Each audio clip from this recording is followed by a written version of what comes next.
20 વર્ષ પહેલા અને આજના વખતમાં સાયકોલોજી ક્ષેત્રમાં શું પરિવર્તન આવ્યું છે? અંધેરા ઘના થા પર દીપક જલાના કા મના થા.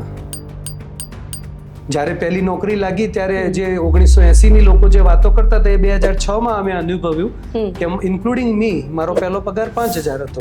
ફિલ્ડમાં અમે 20 વર્ષથી જોઈ રહ્યા છે કે આજે લોકો દવા અને દુઆ બંને સાથે કરે છે. આજે તમે સિવિલ હોસ્પિટલ સાયકેટ્રિક ડિપાર્ટમેન્ટમાં જાઓ તો તમને એવા લોકો બી મળશે કે જે ગામડાના ખેડૂત હોય, જે ભણેલા નથી, એ લોકો પણ સાયકેટ્રિકનો કન્સર્ન કરે છે.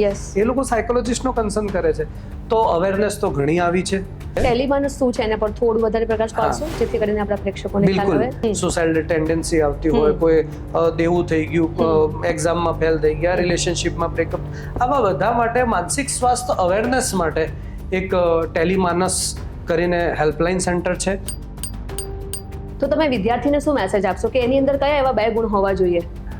ઘણા પ્રોફેશન એવા છે કે હવે એ કાલખંડ જતો રહ્યો કે ડિગ્રી તમારી પાસે હશે તો તમને નોકરી મળી જશે. ડિગ્રી તો ઘણા લોકો પાસે છે.